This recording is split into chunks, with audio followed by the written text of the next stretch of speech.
Hello friends. आज के video में हम लोग होल नंबर ऑपरेशंस और डिविजिबिलिटी टेस्ट के कुछ मॉडल क्वेश्चंस सॉल्व करेंगे। इन क्वेश्चन को सॉल्व करने से पहले मैं इनका कॉन्सेप्ट बताऊंगा और उसको देखेंगे कि कुछ ट्रिक कुछ पैटर्न की मदद से बहुत ही कम समय में कैसे हम लोग होल नंबर ऑपरेशंस और डिविजिबिलिटी टेस्ट के क्वेश्चन सॉल्व कर सकते हैं। इससे पहले कि मैं आपको कॉन्सेप्ट एक्सप्लेन करूँ, देखते हैं कि इसमें किस तरह के क्वेश्चन पूछे जाते हैं। Right, so let's see the question number 1। In a question of division, divisor is given, divisor आपको बताया गया है, क्वोशिएंट आपको बताया गया है, रिमाइंडर बताया गया है और आपको डिविडेंड पता करना है। ये एक तरह के क्वेश्चंस आते हैं। और दूसरा क्वेश्चन का जो पैटर्न है वो डिविजिबिलिटी टेस्ट से है, जिसमें आपको एक नंबर दिया गया है। Let's read the question. What must be added to given number to make it exactly divisible by 11। तो इसके लिए आपको 11 की डिविजिबिलिटी का जो कॉन्सेप्ट है वो पता होना चाहिए और ये पता होना चाहिए कि इसको 11 के डिविजिबिलिटीज के लिए क्या कॉन्सेप्ट है, क्या उसका फॉर्मूला है। Okay, so let's move on and let's start with the divisibility test concept. Okay, so अभी जो मैंने आपको दो क्वेश्चंस बताए थे वो दोनों क्वेश्चन अभी थोड़ी देर में हम लोग सॉल्व करेंगे। उससे पहले डिविजिबिलिटी कॉन्सेप्ट को समझते हैं। कोई भी नंबर अगर दिया रहे और उसका यूनिट प्लेस पे 0, 2, 4, 6 या 8 आता है, तो that number will be divisible by 2। Let's take one number 5, 4, 6, 2। इस नंबर का यूनिट प्लेस पे 2 है, it will be divisible by 2। Let's say another number 1, 4, 6, 8। Okay, 8 है इसका यूनिट प्लेस पे, it will be divisible by 2। 1, 4, 6, 0, 0 है, it will be divisible by 2। सो एक simple सा कॉन्सेप्ट आपको याद रखना है। अगर यूनिट प्लेस पे 0, 2, 4, 6, 8 है, तो वो नंबर 2 से डिविजिबल होगा। अगर आपने मेरा प्रीवियस वीडियो देखा होगा, उसमें मैंने इवन नंबर को फाइंड आउट करने के लिए भी ये कॉन्सेप्ट बताया था। अगर यूनिट प्लेस पे 0, 2, 4, 6 और 8 है, it mean that number is an even number. Right, आप वो वीडियो फिर से एक बार देख सकते हैं और आप रिवीजन कर सकते हैं। Let's move on to the next concept which is divisibility by 3। अगर कोई एक नंबर दिया हुआ है, लेट्स से वन नंबर 4, 2, 6, और उसके जितने सारे डिजिट्स हैं, उन सारे डिजिट्स को अगर उसका सम निकालें ऑफ ऑल द डिजिट्स, और वो जो सम आएगा वो 3 से डिविजिबल हुआ, then the given number will be divisible by 3। So let's say this number is given. क्या नंबर है? 426। इसके सारे डिजिट्स को ऐड करते हैं। Okay, 4 + 2 6, 6 + 6 = 12। This 12 is divisible by 3, 3 4 जा 12। इसका मतलब है 426 इज डिविजिबल बाय 3। राइट, बहुत ही सिंपल सा कॉन्सेप्ट है, मैं जल्दी से आपको रिवाइज कर दे रहा हूँ। डिविजिबिलिटी बाय 4, अगर कोई नंबर दिया गया है और उसके लास्ट 2 डिजिट्स आर 0 और divisible by 100, then that number will be divisible by 4. So let's take one simple number 100। 100 जिसके लास्ट 2 डिजिट्स में 2 जीरो है, इसका मतलब है it will be divisible by 4। ऐसे भी आप देखेंगे, अगर 4 से आप 100 को डिवाइड करेंगे, 4 2 जा 8, 2 20, 4 5 जा 20, it means you 100 is divisible by 4। एक दूसरा एग्जांपल लेंगे जिसमें एक जीरो का एग्जांपल ले लिया है हमने, अब 4 का एग्जांपल लेते हैं। Last 2 digits are divisible by 4। Let's take one number 124। Last 2 digits क्या है? 24। 24 इज डिविजिबल बाय 4। 4 से ये पूरा पूरा भाग लग जाता है, इसका मतलब है 124 is divisible by 4। Moving on to next which is divisibility by 5। ये बहुत ही सिंपल है, कोई नंबर दिया है, उसका यूनिट प्लेस पे अगर 0 है या 5 है, इट मीन्स वो 5 से डिविजिबल है। आप सिंपल सा एग्जांपल लीजिए, तो 5, 10, 15, 20, 25, 30 सारे यूनिट प्लेस पे देखेंगे 0 या 5 है, और ये सारे नंबर 5 से डिविजिबल है। Fine, this is very simple. Moving on to next, divisibility by 6। Number 6 से कब डिविजिबल होते हैं? कोई भी नंबर 6 से तब डिविजिबल होता है जबकि वो 2 और 3 दोनों से डिविजिबल हो। Let's take an example. Let's take one number 5736। क्या ये 2 से डिविजिबल है? बिल्कुल है, बिकॉज़ यूनिट प्लेस पे 6 है। मैंने आपको बताया था यूनिट प्लेस पे अगर 0, 2, 4, 6 और 8 हो, तो वो 2 से डिविजिबल होता है। और 3 से डिविजिबल है क्या? 5 + 7 12, 12 + 3 15, 15 + 6 = 21। इसका मतलब है सम ऑफ ऑल द डिजिट्स, जितने डिजिट्स हैं उनका सम 3 से डिविजिबल है। राइट, 3 7 जा 21। इसका मतलब है ये नंबर 2 से भी डिविजिबल है और 3 से भी डिविजिबल है। It means this number will be divisible by 6 as well. तो आप समझ गए, कोई नंबर 6 से डिविजिबल कब होगा? जब वो नंबर 2 से भी डिविजिबल हो और 3 से भी डिविजिबल हो। 2 से कब होगा? जब यूनिट प्लेस पे 0, 2, 4, 6, 8 हो। 3 से कब होगा? जब उसके sum of all the digits, जो सम आएगा वो 3 से डिविजिबल होगा, तो वो नंबर भी 3 से डिविजिबल होगा। मैंने आपको यहाँ रिपीट कर दिया है सो दैट आपके दिमाग में अभी के अभी ये कॉन्सेप्ट बैठ जाए और आप इस क्वेश्चन को बहुत ही आसानी से सॉल्व कर पाएँ। Alright, moving on to the next one. कोई भी नंबर 8 से कब डिविजिबल होगा? जब उसके लास्ट 3 डिजिट्स 0 हो या 8 से डिविजिबल हो। अभी इसको अगर आप कोरिलेट करें तो 4 का डिविजिबिलिटी कब थी? जब लास्ट 2 डिजिट्स 0 थे या 4 से डिविजिबल थे। 8 में लास्ट 3 डिजिट्स अगर 0 होंगे या फिर 8 से डिविजिबल होगा, तो वो नंबर 8 से डिविजिबल होगा। एक एग्जांपल लेते हैं, let's take one number 4, 5, 6, 8, last 3 digits 0 नहीं है, कोई प्रॉब्लम नहीं। नेक्स्ट चेक करेंगे, क्या लास्ट 3 डिजिट्स 8 से डिविजिबल है? 8 7 जा 56, 8 1 जा 8, इसका मतलब है last 3 digits 5, 6, 8 is divisible by 8, so the given number 4, 5, 6, 8 will be divisible by 8. It's as simple as that. Okay, fine. Moving on to divisibility by 9. ये interesting है. Sum of all the digits of the given number are divisible by 9. Let's take one number 4, 1, 2, 4, 7, right? Sum of all the digits, तो ये सारे digits जो है उसका सम निकालते हैं। 4 + 1 5 + 2 7 + 4 11 + 7 = 18। इसका सम है 18। 18 9 से डिविजिबल है, 9 से 18 में भाग लग सकता है, 9 2 जा 18। इसका मतलब है कि ये दिया गया नंबर 9 से डिविजिबल है।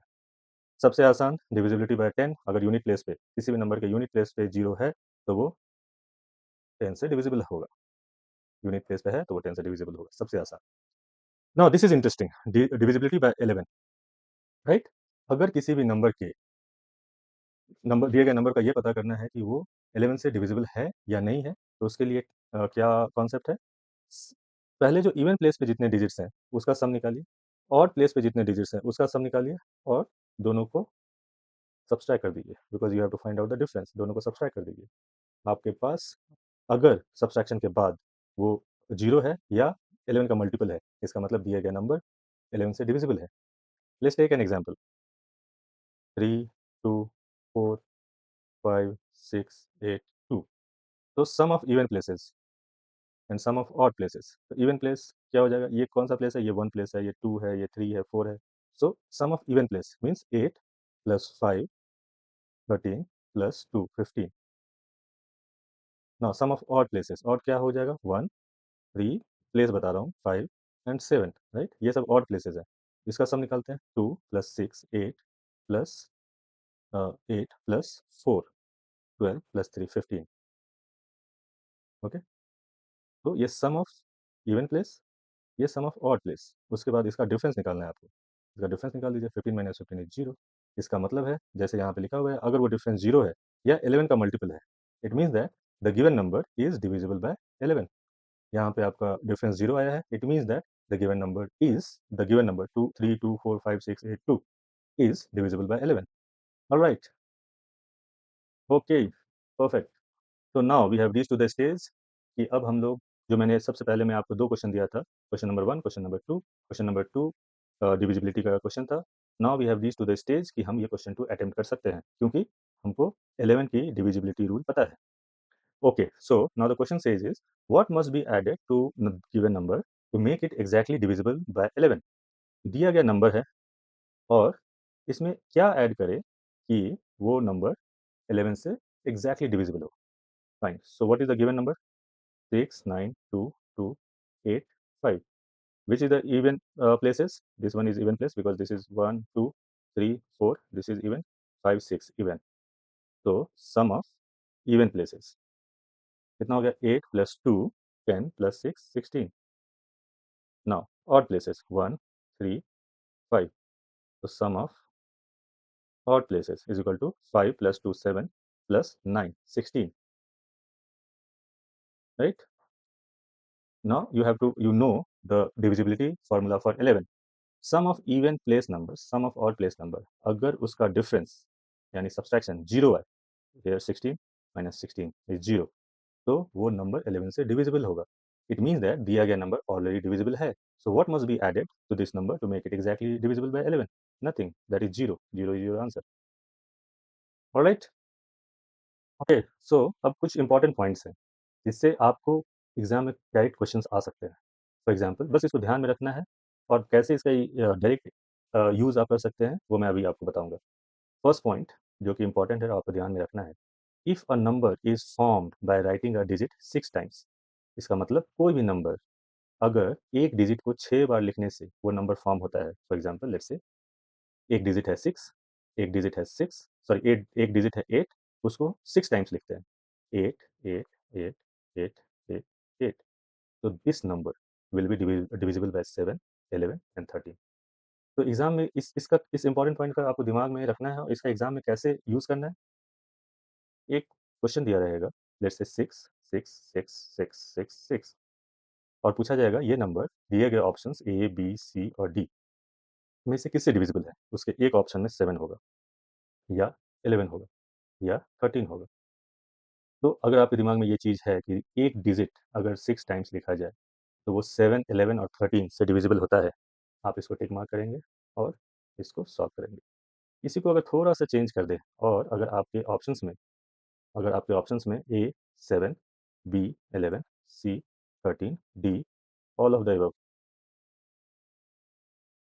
राइट? तो आपको पता है कि ये नंबर एक डिजिट 6 बार लिखे जाने से फॉर्म हुआ है। ये एक नंबर एक डिजिट 8 जो कि 6 बार लिखे जाने से फॉर्म हुआ है, वो डिविजिबल 7 से भी होगा, 11 से भी होगा, 13 से भी होगा। It means that your answer will be all of the above, right? Fine. So next important point is if a number is found by writing a two digit number, okay, let's say कोई दो digit का number है, for example let's say 83, ये एक two digit का number है, इसको अगर मैंने 3 टाइम्स लिखा, it means 83 83 83, then this number will be divisible by 7 and 13, right? ये बहुत सिंपल है, अगर आप इसको क्रॉस चेक करना चाहें तो इसको 7 से डिवाइड कीजिए, 13 से डिवाइड कीजिए, दिस विल बी डिविजिबल। आपके ऑप्शंस में ए बी सी डी में 7 या 13 दिया रहेगा, आपको चूज करना है और टिक मार्क करना है, आगे बढ़ना है। ध्यान में रखना है कि एक डिजिट का नंबर 6 बार लिखा गया तो वो 7, 11 और 13 तीनों से डिविजिबल है, और लेकिन अगर 2 डिजिट का नंबर 3 टाइम्स लिखा गया है तो वो 7 और 13 से होगा, यहाँ 11 नहीं होगा, right? Fine. So now third and the most important point is if a number is found by writing a 3 digit number, चलिए एक 3 डिजिट नंबर लेते हैं, let's say 238, 3 digit number 2 times, एक बार लिख दिया मैंने 238, एक बार और लिख देते हैं 238, सो ये नंबर हो गया 238 238, then this number will be divisible by 7, 11 and 13, right? So ये 3 कॉन्सेप्ट को आपको ध्यान में रखना है, 3 पॉइंट्स को ध्यान में रखना है, इससे डायरेक्ट क्वेश्चंस पूछे जा सकते हैं। ऑलराइट, तो इसके साथ ही डिविजिबिलिटी टेस्ट के जो कॉन्सेप्ट्स हैं और जो कुछ इंपॉर्टेंट क्वेश्चंस हैं वो कंक्लूड होते हैं। वो अब हम आते हैं fundamental operations on whole numbers. कुछ बहुत ही बेसिक से कॉन्सेप्ट्स हैं होल नंबर्स के। प्रीवियस वीडियो में मैंने आपको बताया था कि होल नंबर का सेट क्या होता है। कोई भी नेचुरल नंबर का set starts from 1 2 3 4 5 6, right, so and so fourth, this is natural number. जब नेचुरल नंबर के सेट में जीरो को भी ऐड कर देते हैं तो वो होल नंबर का सेट हो जाता है, राइट? सो होल नंबर के ऑपरेशन सिंपल है, addition subtraction multiplication and division, यही चार ऑपरेशंस हैं जिसको हम लोग जल्दी से उसके बेसिक कॉन्सेप्ट को समझ लेते हैं। Addition and multiplication of two whole numbers will be a whole number. अगर दो होल नंबर लिए, जैसे एक होल नंबर है 2, एक है 4, दोनों को ऐड किया तो 6 आया, 6 is also a whole number. 2 और 4 सेम नंबर, मल्टीप्लाई किया, 2 इंटू 4 इज 8, this is also whole number. तो ये एडिशन और मल्टीप्लिकेशन में ये दिस इज ट्रू कि अगर दो नंबर को ऐड या मल्टीप्लाई करें तो आपको होल नंबर ही मिलेगा, लेकिन this is not true for subtraction and division, मतलब घटाव के लिए और भाग के लिए ये ट्रू नहीं है। अब कैसे नहीं है? लेट्स से टू नंबर्स, एक 5 minus 2 is equal to minus 3, this is not a whole number, right? 5 divided by 0, ये इन्फिनिटी चला जाएगा, this is not a whole number, right? So that's why it is said that addition and multiplication of two whole numbers will give you a whole number, but this is not true for subtraction or division. ये आपको ध्यान में रखना चाहिए क्योंकि इससे statement based questions पूछे जाते हैं। अब कुछ बहुत ही बेसिक फंडामेंटल ऑपरेशन से रिलेटेड कॉन्सेप्ट्स है, बहुत ही बेसिक कॉन्सेप्ट है, जल्दी से मैं आपको एक्सप्लेन कर देता हूँ, आपको ये मालूम भी होगा, जल्दी से इस पर ब्रश अप करते हैं। 2 plus 3 is equal to 3 plus 2, ये सबको मालूम है। 2 plus 3 5, 3 plus 2, it means that अगर दो डिजिट है ए प्लस बी, अगर इसको इंटरचेंज करें बी प्लस ए, तो इसमें कोई डिफरेंस नहीं होगा, A plus B is equal to B plus A. Likewise A multiplied by B is equal to B multiplied by A. ये सब बहुत ही बेसिक कॉन्सेप्ट है, ये सब आपको मालूम होगा। 1 प्लस 2 प्लस 3, 2 ये ब्रैकेट में है, 1 plus bracket starts 2 plus 3 is equal to 1 plus 2 bracket end plus 3। सो इसको अगर मैं ऐसे लिखूँ 1 plus bracket starts and and A B plus C, this is equal to A plus B bracket plus C, right? Likewise 1 multiplied by 2 multiplied by 3, सो इसको 1 2 3 को मैंने एग्जाम्पल लिखा है, आप इसको ए बी सी से रिप्लेस कर सकते हैं, कोई भी नंबर हो यहाँ पे कोई फर्क नहीं पड़ता है, ए इंटू बी इंटू सी, राइट? इसको एग्जाम्पल से आप देख सकते हैं, सॉल्व भी करके देख सकते हैं। Now this is one interesting concept which is 2 multiplied by 3 plus 4 is equal to 2 multiplied by 3 plus 4 in the bracket is equal to 2 multiplied by 3 plus this plus 2 multiplied by 4, right? This is interesting, ये ध्यान में रखेंगे आप। Likewise 2 plus 3 multiplied by 4 is equal to 2 multiplied by 4 plus 3 multiplied by 4। इसको ऐसे समझिए, अगर ये ब्रैकेट को आप ओपन करते हैं तो 2 एक बार 4 से मल्टीप्लाई होगा और उसके बाद ये 3 4 से मल्टीप्लाई होगा। दोनों का जो वैल्यू आएगी वो सेम आएगी। इसको जल्दी से सॉल्व कर लेते हैं। 3 + 2 5 मल्टीप्लाइड बाय 4 20, 2 4 जा 8 प्लस 3 4 जा 12, 8 + 12 = 20। सेम, बहुत ही बेसिक कॉन्सेप्ट्स है, मैं जल्दी से बस ब्रश अप करना चाहता था। एक इंटरेस्टिंग क्वेश्चन जिससे आप स्टेटमेंट बेस्ड क्वेश्चन पूछे जा सकते हैं, राइट? जीरो से रिलेटेड। ओके, जीरो को अगर किसी भी नंबर्स में एडिशन किया जाए या सब्सट्रैक्शन किया जाए तो वो वही नंबर आएगा। ये बहुत ही बेसिक कॉन्सेप्ट है, याद रखिएगा। स्टेटमेंट बेस्ड क्वेश्चन आ सकते हैं। For example 5 + 0 = 5, 5 - 0 = 5। This is the concept. Zero को किसी भी नंबर से में अगर ऐड किए या सब्सट्रैक्ट किए तो वो नंबर सेम रहता है। जीरो को किसी भी नंबर्स में अगर मल्टीप्लाई किए तो वो जीरो हो जाता है। ये मालूम होगा आपको सब, राइट? मैं zero multiplied by a number = zero. Zero divided by 5 is 0. A number to the power 0. For example, 5 to the power 0 = 1. 2 to the power 0 = 1. All right. So एक बहुत ही इंपॉर्टेंट फार्मूला, इसको ध्यान में रखिए। मैं अभी इसको एक्सप्लेन करता हूँ और इसी से जुड़ा हुआ हमारा फर्स्ट क्वेश्चन था जो कि बिगिनिंग ऑफ द वीडियो में मैंने आपको बताया था। ये कॉन्सेप्ट समझते हैं, उसके बाद उस क्वेश्चन पे वापस जाके उसको सॉल्व करेंगे। Okay, so coming back to the formula, dividend = divisor multiplied by quotient plus remainder. ये बहुत ही सिंपल बट बहुत ही इंपॉर्टेंट फार्मूला है। इस फार्मूला को आप ध्यान में रखिए, इससे डायरेक्ट क्वेश्चंस पूछे जाते हैं। इसको मैं सिंपल से एग्जांपल से एक्सप्लेन करता हूँ। डिवीजन = डिवीजर मल्टीप्लाइड बाय कोसेक प्लस रिमाइंडर। एक सिंपल सा डिवीजन करते हैं। 2 divided by 10 divided by 2, right? So 2 के टेबल में 2 5 जा 10, remainder 0, right? So this formula says dividend, this dividend is equal to divisor, this is the divisor 2 multiplied by quotient, this is quotient 5 plus remainder is equal to 0. सो अगर dividend मुझे पता करना है, divisor मालूम है, quotient मालूम है, reminder मालूम है, मैं इसको यूज़ करके हल कर सकता हूँ। ये बस इतना ही सा कॉन्सेप्ट है। ये सेम सेम फार्मूला का यूज़ करके जो बिगिनिंग ऑफ द वीडियो में मैंने क्वेश्चन नंबर 1 बताया था, वो सॉल्व करते हैं। लेकिन उससे पहले 1-2 और सिंपल सा एग्जांपल लेते हैं सो दैट ये कॉन्सेप्ट क्लियर हो जाए। ये जो पहला एग्जांपल था वो बहुत ही सिंपल था। Okay, now let's take a number 6 और इसको डिवाइड करते हैं। 1 3 9, ओके, 6 2 जा 12 माइनस 1 9 6 3 जा 18, रिमाइंडर 1। ओके, सो यहाँ पे डिविजर 6 है, 6 multiplied by quotient 23 plus remainder कितना है 1। 6 multiplied to 23 is equal to 8, 6 3 जा 18, 8 6 2 जा 12 and 113 plus 1 is equal to 139, which is your dividend. Fine, this is the formula. And इससे आपको कभी कभी इस तरह के भी क्वेश्चन पूछे जा सकते हैं। फॉर एग्जांपल आपको डिविडेंड दिया हुआ है, डिविजर क्वोशिएंट दिया हुआ है and it is asking to find the remainder. For example अभी हमने जो सॉल्व किया है उसी का एग्जांपल लेते हैं। डिविडेंड कितना था 139, डिविजर कितना था 6, ओके, क्वोशिएंट 23, रिमाइंडर आपको फाइंड आउट करना है। 139 यहाँ is equal to 23 multiplied by 6 is equal to 138 plus remainder, यहाँ 139 ऑलरेडी है, so remainder is equal to 1, ये इसको इधर ले जाएंगे, 139 minus 138, answer is 1, remainder will be 1। Alright, तो अभी क्वेश्चन सॉल्व करते हैं जो आप बिगिनिंग ऑफ द वीडियो में मैंने आपको बताया था। और let's come to this question. In a question of division, if a divisor is 51, चलिए हम लोग फॉर्मूला पहले लिख लेते हैं। Dividend is equal to divisor multiplied by quotient plus remainder. Divisor is 51, divisor is 51 multiplied by quotient is 16 and remainder is 27। Dividend पता करना है, फॉर्मूला में बस नंबर्स डाल दिए, इसको सॉल्व कीजिए, आंसर आ जाएगा आपका। 6 1 जा 6, 3 6 5 जा 30 and then 51 6 1 8, it means 816 plus 27, 816 और 27 को ऐड कीजिए, 13 2 प्लस 1 3 प्लस 1 4, ऐसे मैंने ऐड किया। 6 plus 7 plus 6 is 13, 3 1 carry forward, 2 plus 1 3 plus 1 4 and 8, it means dividend is 843। All right, now let's come to one very interesting and important formula which is index form. एक previous video में जिसका मैं link description box में दे दूंगा, उसमें मैंने इस आपका इसका एग्ज़ाम्पल इसका क्वेश्चन सॉल्व किया है, यहाँ जल्दी से टच बेस कर देता हूँ। आप अगर चाहें तो डिटेल में वो कॉन्सेप्ट प्रीवियस वीडियो में देख सकते हैं। Um, index form, what is index form?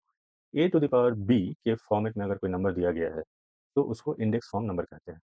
For example, let's say case number 1, okay, if the exponent b is completely divisible by 4 and if a is equal to 2 4 6 8, right? तो इसको हम लोग example के मदद से समझते हैं। लेट्स से सिंपल सा एग्जाम्पल लेते हैं। लेट्स से मैंने क्या बताया आपको, index from a to the power b, a 2 4 6 8 हो। लेट्स से सिंपल सा एग्जाम्पल लेते हैं, A is 2 and then okay, A is 2 4 6 8, उसमें मैंने ए 2 ले लिया and if the exponent b is completely divisible by 4, तो 4 if the exponent b is completely divisible by 4, तो चलिए 4 ही लेते हैं। 4 तो 4 से completely divisible होगा, तो हमारा इंडेक्स फॉर्म किस क्या हो गया, 2 to the power 4। Okay, then unit digit of a to the power b which is 2 to the power 4 is a to the power b is 6, right? समझ में आ गया आपको? a is 2 4 6 8, ये मैंने 2 लिया। b is completely divisible by 4, ये 4 is completely divisible by 4। Then unit digit पे जो यूनिट प्लेस पे जो डिजिट आएगी उस always this will always be 6। इसको क्रॉस चेक कर लेते हैं। 2 टू द पावर 4, इसका मतलब 2 multiplied by 2 multiplied by 2 multiplied by 2, 2 टू जा 4, 4 टू जा 8, 8 टू जा 16। ये देखिए यूनिट प्लेस पे 6 आया। इसको एक और एग्जांपल से अगर आप क्रॉस चेक करना चाहें, जल्दी से मैं आपको एक्सप्लेन कर देता हूँ वो एग्जांपल भी। ओके, ये मैंने सिंपल सा एक इंडेक्स फॉर्म लिया था। Let's take a little bigger number 4 to the power 4. Now again this b is divisible by 4, right? So my a is 4, here a is 4, b is completely divisible by 4, then unit place पे क्या digit आएगा, 6। चलिए इसको cross check कर लेते हैं। 4 to the power 4 means 4 multiplied by 4 multiplied by 4 multiplied by 4, right? 4 4 जा 16, 16 4 जा 4, 4 जा 16, इधर 4 4 जा 16, it means 16 multiplied by 16, 96 और 16 6 256, यूनिट प्लेस पे क्या है, 6। ऐसे भी आपको पता होना चाहिए 16 का स्क्वायर 256 होता है, राइट? बट मैंने आपको मल्टीप्लाई करके बताया सो दैट ये आपको समझने में ईजी रहे। सो इस केस पे आया 4 to the power 4, right? Then the unit place पे 6 आएगा। नाउ इसी में अगर ए 379 है और b is completely divisible by 4, तो यूनिट प्लेस पे 1 आएगा। इसका एग्जाम्पल से समझते हैं। A is 3, let's say, B is 4, 4 is completely divisible by 4, right? तो इसके यूनिट प्लेस पे 1 आएगा, दिस वन। इसको एग्जाम्पल से क्रॉस चेक लेते हैं। 3 multiplied by 3 multiplied by 3 multiplied by 3, 3 to the power 4 का ये मतलब हुआ। सो 3 3 जा 9, 3 जा 27, 3 जा 81। इसका यूनिट प्लेस पे क्या है, 1। सो एक दो क्वेश्चन, एक दो एग्जाम्पल आप खुद से लेके अगर प्रैक्टिस करेंगे, आपके दिमाग में ये चीज़ बैठ जाएगी कि अगर ए 2 4 6 8 है, राइट? और बी कंप्लीटली डिविजिबल है 4 से, तो उसका यूनिट प्लेस पे 6 आएगा। लाइकवाइज अगर ए 379 है और बी कंप्लीटली डिविजिबल बाय 4 है, तो उसका यूनिट प्लेस पे 1 आएगा। ये तो तब हुआ, ये तो केस 1 है जिसमें b is completely divisible by 4। लेकिन अगर वो कंप्लीटली डिविजिबल बाय 4 ना हो, तो अगर कुछ रिमाइंडर में आए, जैसे मान लीजिए अगर ये 2 टू द पावर 5 होता, तो 5 को 4 से डिवाइड करने पे 4 बन जा 4 और रिमाइंडर में 1 आ रहता, right? So let's say this is remainder r, fine? तो वो केस 2 है। चलिए उसको समझते हैं। a to the power b unit digit of a to the power r, और इसका मतलब है कि ये जो यूनिट प्लेस पे a to the power b है, उसका यूनिट प्लेस पे जो रिमाइंडर r आया है, ठीक है? लेट्स से एग्जांपल से मैं आपको एक्सप्लेन करता हूँ। 2 is a to the power 5, 5 को 4 से डिवाइड करेंगे, रिमाइंडर आपका 1 आएगा। इसका मतलब हुआ a to the power b के यूनिट डिजिट पे वही नंबर आएगी जो a to the power r को सॉल्व करने पे आएगा। a यहाँ क्या है, 2 है, r क्या है, 1 है। 2 to the power 1 is equal to 2, right? So 2 to the power 5 के यूनिट प्लेस पे क्या आएगा, 2 आएगा। इसको क्रॉस चेक करते हैं। 2 to the power 5 means 2 multiplied by 2 multiplied by 2 multiplied by 2, 2 to the power 4 to the 8 to the 16 to the 32, 32 इस पे यूनिट प्लेस पे 2 आया। Likewise, if a is 5, then the unit digit of a to the power b is 5। अगर यहाँ पे b जो है वो पॉजिटिव इंटीजर हो, 1 हो, 2 हो, 3 हो, a अगर 5 है तो उसका यूनिट प्लेस पे 5 ही होगा। इसको क्रॉस चेक करते हैं। 5 1 जा 5, 5 to the power 1 is equal to 5, 5 to the power 2 is equal to 25, 5 to the power 3 is equal to 125। देखिए यूनिट प्लेस पे 5 5 5 है। 5 टू द पावर 4 इज़ 625, यहाँ भी देखिए यूनिट प्लेस में 5। सो ये एक बहुत ही इम्पोर्टेंट कॉन्सेप्ट है। आपको बस ये सिनेरियोज़ याद रखने हैं और उसका सॉल्व करके आपको बस यूनिट प्लेस फाइंड आउट करना होता है। Alright, so with this we have reached to the conclusion of this video. इसमें हमने जो most important model question paper questions हैं, होल नंबर ऑपरेशंस के और डिविजिबिलिटी टेस्ट के, उसको कवर किया है। इसका मैं एक प्रैक्टिस सेट भी लेकर आऊँगा। लेकिन उससे पहले एक क्वेश्चन आपके प्रैक्टिस के लिए, इसको आप सॉल्व कीजिए, कमेंट सेक्शन में आंसर लिखिए और अ, अगर कोई डाउट्स होता है तो वो भी डालिए। मैं इसको फिर नेक्स्ट वीडियो में, जिसमें मैं प्रैक्टिस सेट करूँगा, उसमें इस क्वेश्चन को कवर करेंगे। जल्दी से ये क्वेश्चन आपके लिए, I will read this question for you. The sum of the digits of a number, एक नंबर दिया गया है, उसके sum of the digits of the number is subtracted from the number, then the resulting number is always divisible by. बहुत ही interesting question है ये, जवाहर नवोदय के एग्जाम में पूछा जा चुका है। आप इसको सॉल्व करने की कोशिश कीजिए। कमेंट सेक्शन में आप अपने डाउट्स लिखिए, आंसर लिखिए और मैं इस क्वेश्चन को नेक्स्ट वीडियो में, जो कि प्रैक्टिस सेट का वीडियो होगा, उसमें इस क्वेश्चन को सॉल्व करूँगा। Till then, take care, wish you all the very best.